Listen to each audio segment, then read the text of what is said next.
E regressamos com o programa consultório. Recordo que ainda vai poder aqui em direto, nesta tarde de segunda-feira, esclarecer as suas questões relacionadas com a especialidade de pneumologia. Vamos falar de fibrose pulmonar, portanto convido a esclarecer as suas dúvidas através do número de telefone 22-508-3297. Convido a marcar já este número para poder, portanto, partilhar connosco a sua questão, o seu testemunho, também a sua história, o seu caso. Mas tem também à sua disposição o nosso endereço de e-mail consultório@portocanal.pt. Toda esta informação pode ser partilhada por escrito neste programa. 22-508-3297. Está disponível este número para o qual pode ligar agora, ou também o nosso endereço de e-mail consultório@portocanal.pt. Vamos falar de fibrose pulmonar.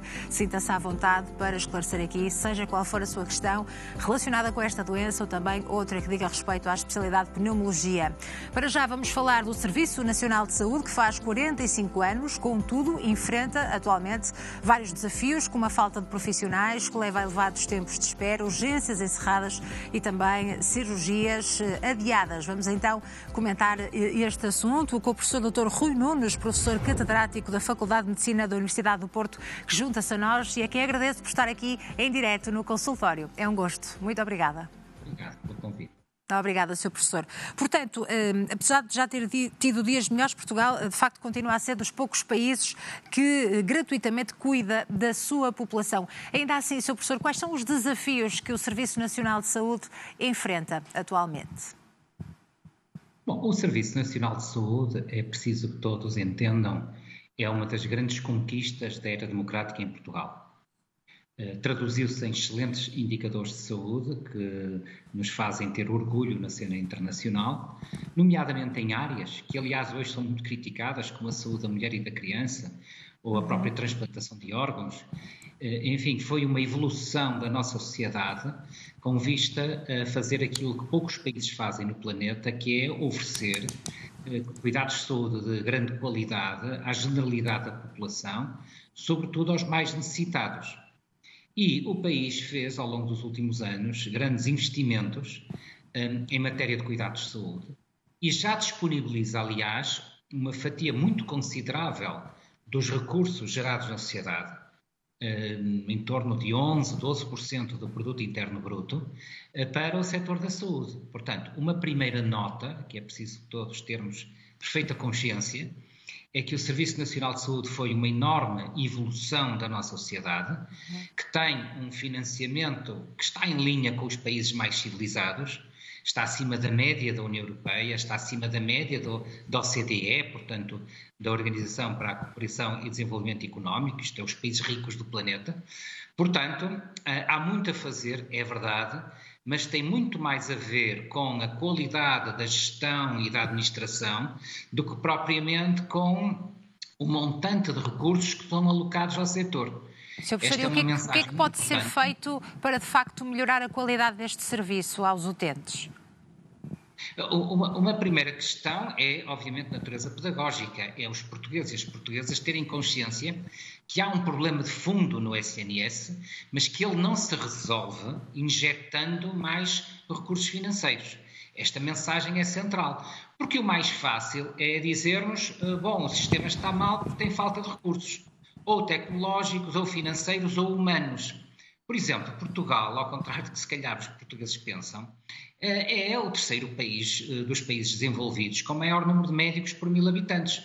Portanto, mais uma vez, o que é que falta? Primeiro, planeamento estratégico. Nós não temos grande tradição de planear em Portugal, nem na saúde, nem fora do setor da saúde. Mas é absolutamente fundamental que se planeie as políticas de saúde a médio e longo prazo.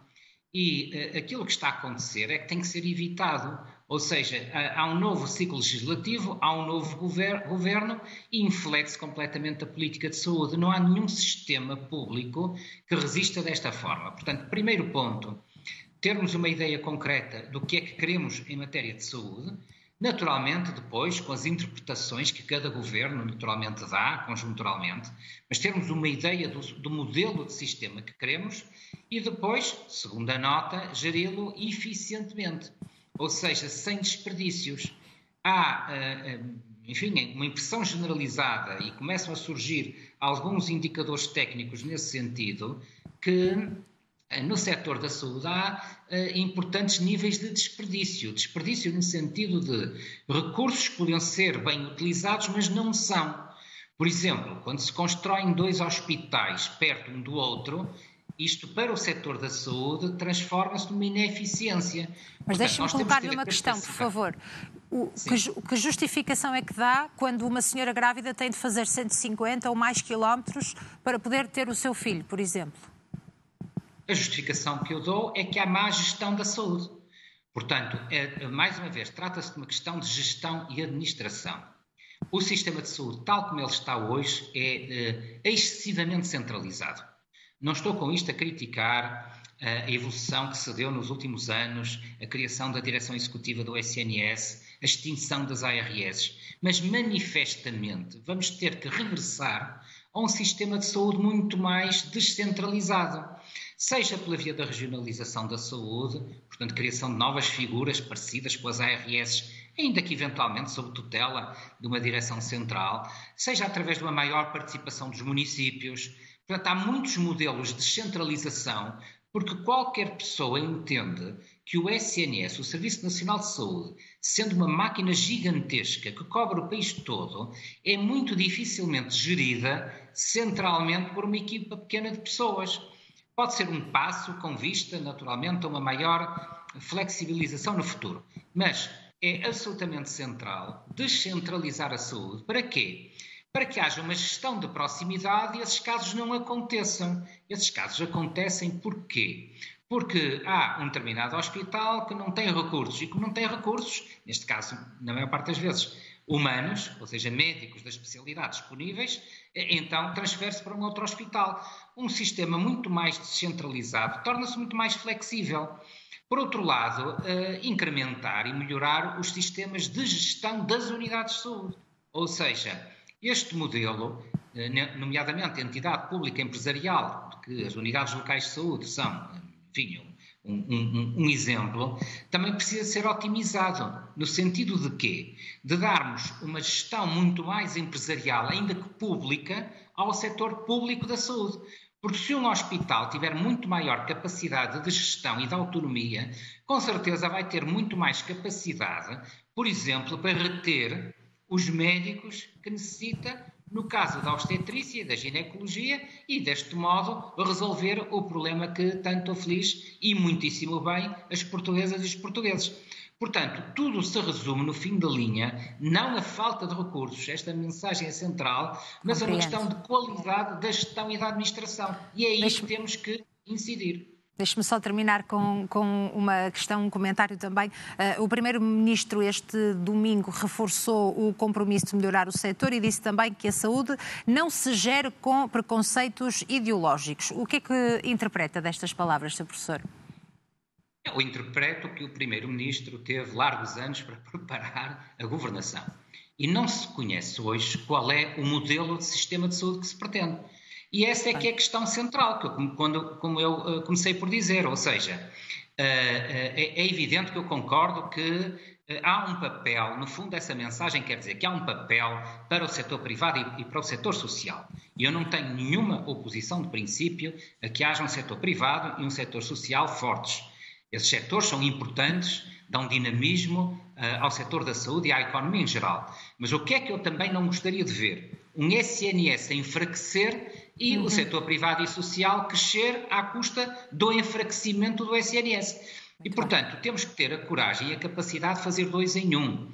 Isto é, não haver preconceitos ideológicos no sentido de permitir que o setor privado e social tenham o seu espaço, mas não diminuindo o SNS, mas pelo contrário, robustecendo o SNS, dando-lhe as competências, as capacidades e, sobretudo, as ferramentas de gestão que permitam, no fundo, gerir melhor os enormes e intensos recursos que hoje dispõem.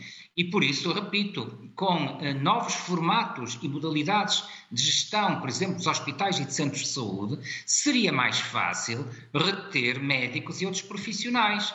E não se trata apenas de questões salariais, porque discute-se muito a questão salarial dos médicos. Sim, a motivação também destes profissionais, claro. tem que se encontrar todo um outro tipo de ferramentas para motivar esses profissionais. Por exemplo, o recurso às novas tecnologias, à inteligência artificial, às tecnologias de informação e comunicação. Eu recordo-me, quando era jovem médico, que aquilo que mais queria era trabalhar no SNS. O setor privado e social era, enfim, quase que um part-time. A minha missão nuclear era estar no SNS, estar no hospital público, era lá que se fazia boa formação, era lá que aprendíamos. Agora, os jovens não têm esta mesma imagem do SNS e, portanto, os responsáveis políticos têm que pensar neste assunto e dotar os hospitais outra vez das ferramentas e mecanismos para que sejam atrativos para os jovens médicos. Muito bem. De outra forma, vamos continuar a ter este triste episódio, estas tristes situações ano após ano e, repito, não há nenhum motivo real para que isso aconteça.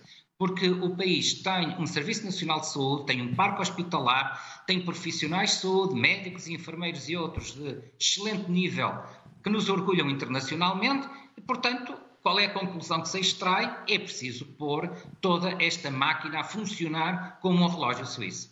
Sr. Professor, foi um gosto ouvi-lo neste consultório. Muito obrigado. Muito obrigada. A continuação de um excelente trabalho. Até uma próxima oportunidade. Foi um gosto. Muito obrigada. Obrigada.